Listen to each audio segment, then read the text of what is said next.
وصدق رسوله النبي الكريم سبحانك لا علم لنا إلا ما علمتنا إنك أنت العليم الحكيم رب اشرح لي صدري ويسر لي أمري واحلل عقدة من لساني يفقهوا قولي رب زدني علما إن الله وملائكته يصلون على النبي يا أيها الذين آمنوا صلوا عليه وسلموا تسليما اللهم صل على محمد وعلى آل محمد كما صليت على إبراهيم وعلى آل إبراهيم إنك حميد مجيد اللهم بارك على محمد وعلى آل محمد كما باركت على إبراهيم وعلى آل إبراهيم إنك حميد مجيد. میرے دوست اور عزیزو، رمضان مبارک کے حوالے سے آپ کے سامنے بات چیت چل رہی تھی کہ یہ جو روزہ اللہ جل جلالہ نے فرض فرمایا ہے اور اس میں اللہ جل جلالہ نے میرے اور آپ کے لیے بڑی سہولت فرمائی کہ فرمایا کہ وَكُلُوا وَاشْرَبُوا حَتَّى يَتَبَيَّنَ لَكُمُ الْخَيْطُ الْأَبْيَضُ مِنَ الْخَيْطِ الْأَسْوَدِ مِنَ الْفَجْرِ، کہ آپ نے روزے کو شروع کرنا ہے صبح صادق سے غروب آفتاب تک۔ میں نے عرض کیا تھا کہ شروع کے اندر اس میں بڑی سختیاں تھی، پابندیاں تھی اور بہت سارے اس طریقے کے معاملات تھے جو مشکل سے مشکل تر تھے، لیکن اللہ جل جلالہ نے آپ صلی اللہ علیہ وسلم کی نیابت اور آپ علیہ السلام کی برکت سے اس امت محمدیہ صلی اللہ علیہ وسلم پر خصوصی فضل و کرم کا معاملہ فرمایا اور اس میں بڑی ہی سہولتیں اور آسانیاں اور نرمی پیدا فرمائی۔ اسی طریقے سے میرے دوست اور عزیزو، اور بھی بہت سارے معاملات دینی احوال سے وہ ایسے ہیں کہ جس میں آپ صلی اللہ علیہ وسلم کی امت محمدیہ کو بڑا ریلیف ملا ہے اور بڑی ہی آسانی اور سہولت کا معاملہ فرمایا گیا۔ مثال کے طور پر پچھلی امت کے اندر بنی اسرائیل میں یہ بات آتی ہے کہ ان کے اگر کپڑے پر گندگی لگ جاتی تھی تو وہ دھونے سے صاف نہیں ہوتا بلکہ اس کپڑے کو ہی کاٹنا پڑ جاتا تھا۔ وہ آپ دیکھیں کہ یہاں پر کیسا نرمی کا معاملہ فرمایا کہ آپ اس کو دھو لیں گے، وہ جگہ کپڑا پاک ہو گیا، صاف ہو گیا۔ اسی طریقے سے میرے دوست اور عزیزوں اور بہت ساری چیزیں، لیکن اللہ جل جلالہ نے اسی طرح یہ جو روزہ ہے اس کو بھی بڑا آسان فرمایا اور یہ بھی فرما دیا کہ ایام معدودات، یہ چند گنے چنے دن ہیں، 29-30 دن ہوتے ہیں اور وہ بھی مخصوص دن ہیں کہ صبح صادق سے لے کر غروب آفتاب تک ایک مختصر سا وقت ہے۔ اگر آج کے وقت میں اور آپ اس کو ذرا شمار کریں تو تقریباً کوئی 13.5 گھنٹے بنتے ہیں، اور جیسے جیسے اب وقت پیچھے آتا جا رہا ہے سردیوں کے حوالے سے، پچھلے سال اور آپ اگلے سال دیکھیں گے کہ اور 10-12 دن کا فرق پڑ جائے گا، تو آنے والے 3-4 سال میں تو یہ روزہ بالکل یوں سمجھیں کہ 12 گھنٹے 11.5 گھنٹے پر پہنچ جائے گا۔ تو ایام معدودات، فمن کان منکم مریضا او علی سفر فعدۃ من ایام اخر۔ میں نے یہ عرض کیا کہ اللہ جل جلالہ فرما رہے ہیں کہ یرید اللہ بکم اليسر ولا یرید بکم العسر، تمہارے لیے آسانی کا معاملہ ہے نہ کہ تمہارے لیے تنگی مشکلات کا۔ آسانی کیا ہے کہ اگر تم میں سے کوئی مریض ہے او علی سفر، یا وہ سفر پر چلا گیا، سفر پر اس کا معاملہ ہے، تو پھر ان دنوں کے اندر حالت مرض میں اور حالت سفر میں اللہ جل جلالہ فرما رہے ہیں کہ ہم نے اس کو رخصت عطا فرمائی ہے کہ وہ روزہ نہ رکھے، لیکن فعدۃ من ایام اخر، ان چھوڑے ہوئے دنوں کا روزہ وہ کسی دوسرے دنوں کے اندر پورا فرمائے۔ فعدۃ شمار کر لیں من ایام اخر، دوسرے دنوں کے اندر۔ یعنی کہ اگر آپ نے رمضان مبارک کے 4-5 روزے نہ رکھ سکے مرض کی وجہ سے، تو پھر اب اگلے رمضان تک دیکھیں کتنا اور سہولت کا موقع فرمایا، یرید اللہ بکم الیسر، کہ اللہ جل جلالہ نے فرمایا کہ تمہارے لیے آسانی کیا ہے کہ یہ جو 4 روزے تمہارے رہ گئے نا مرض کی وجہ سے یا سفر کی وجہ سے، اب یہ 4 روزے اگلے رمضان تک علماء نے لکھا ہے کہ آپ اس کی قضا کر سکتے ہیں۔ یہ نہیں ہے کہ عید کے دوسرے دن سے آپ نے قضا شروع کر دی۔ ہاں افضل تو یہی ہے اور بہتر تو یہی ہے کہ فی الفور، اس لیے کہ زندگی کا کوئی بھروسہ ہے، زندگی کے اندر یہ جو زندگی ہے اس کے اندر وفا نہیں ہے۔ ہر چیز کی دنیا کے اندر کوئی نہ کوئی آپ کو گارنٹی ملے گی، کوئی نہ کوئی اس کا ٹائم ٹیبل ملے گا، لیکن موت ایک ایسی چیز ہے جس کی کوئی گارنٹی نہ ہی کوئی بڑا سا بڑا طبیب دے سکتا ہے اور بڑا سا بڑا حکیم اور ماہر جس کو آپ کے لیے کر سکتا ہے کہ بھائی آپ کو اتنے دن کی زندگی کی مہلت ہے، نہیں۔ اور ہمارے سامنے یہ ساری سہولات، یہ ساری چیزیں موجود ہیں کہ بندہ کھڑا تھا بیٹھنے سے پہلے اچانک بیٹھا ہوا ہے، بیٹھے بیٹھے فوراً آنن فانن، ارے یار یہ بندہ تو کل ملا تھا شام کو، صحیح یہ کیا ہو گیا؟ یہ ہے زندگی جس کی کوئی گارنٹی۔ علماء یہ فرماتے ہیں کہ بہتر یہی ہے کہ وہ روزے کی قضا فی الفور کریں،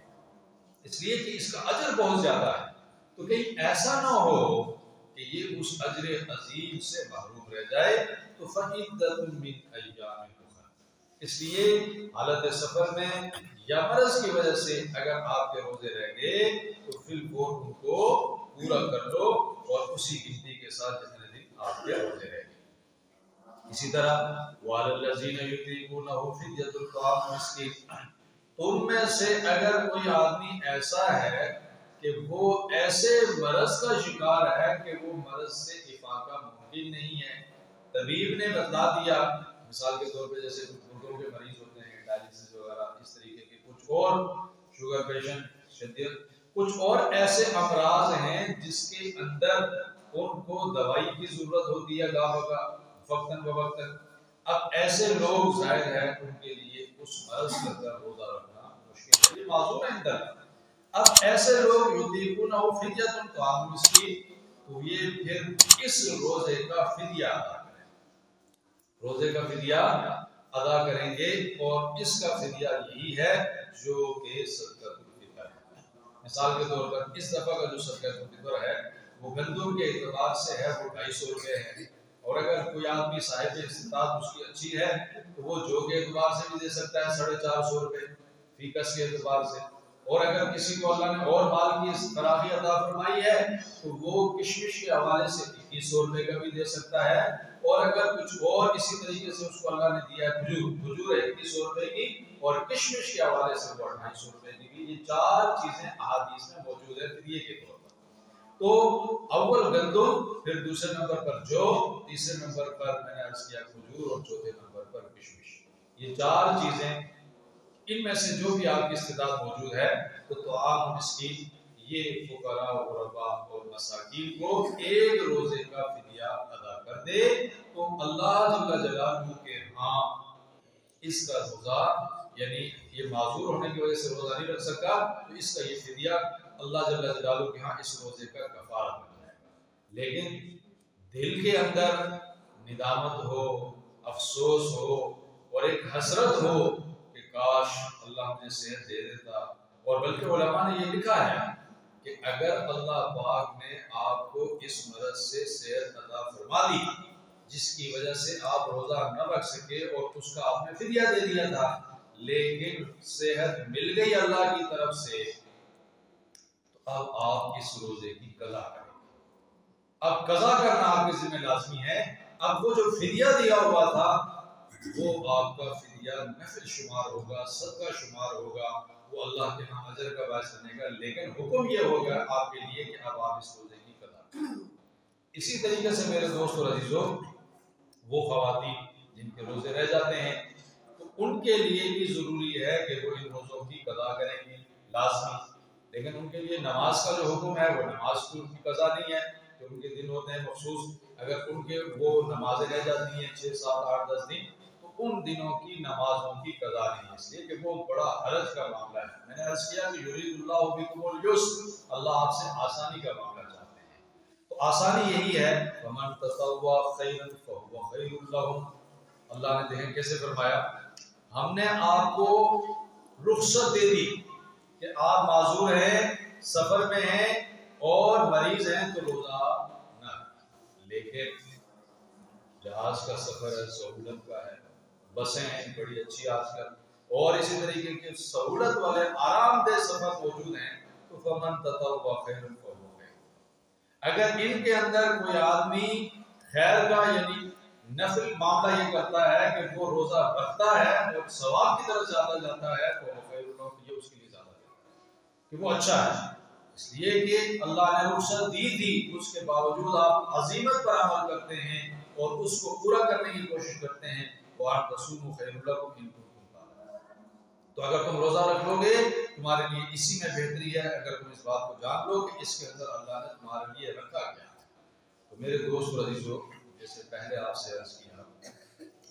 کہ رمضان المبارک کے اندر دنیا کی ساری مخلوقات میرے اور آپ کے لیے دعا میں ہیں۔ ہواؤں کے اندر جو پرندے ہیں وہ بھی، اور جتنی دنیا کے اندر مخلوقات اللہ نے پیدا کی ہیں جو نظر نہیں آتی، سانپ بچھو جیسی مخلوقات بھی میرے اور آپ کے لیے دعا روزے دار ہیں۔ اس لیے آپ علیہ السلام نے روزے کے مطابق بڑی سختی کے ساتھ تاکید فرمائی کہ اس کے آداب کا خیال رکھو۔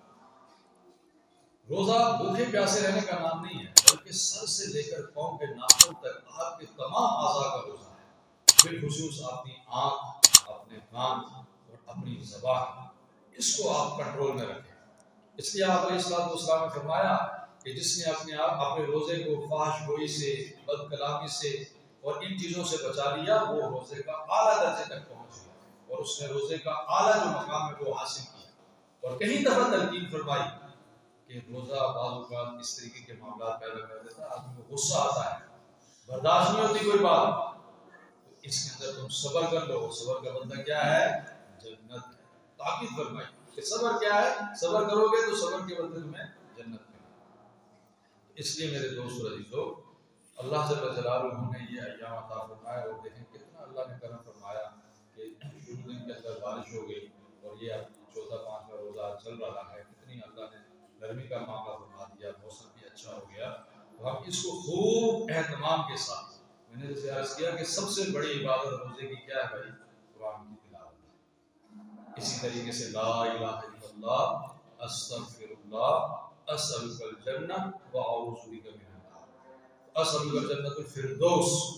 مانگو تو اللہ سے کون سی مانگو؟ جنت، سب سے بڑی جنت، جنت الفردوس مانگو، اس لیے کہ اللہ کے خزانے میں کوئی کمی نہیں ہے۔ اللہ پاک مجھے اور آپ کو رمضان کی ساری نعمتیں اور رحمتیں نصیب فرمائے اور روزے کو صحیح کر کے صحیح آداب کے ساتھ رکھنے کی توفیق نصیب فرمائے۔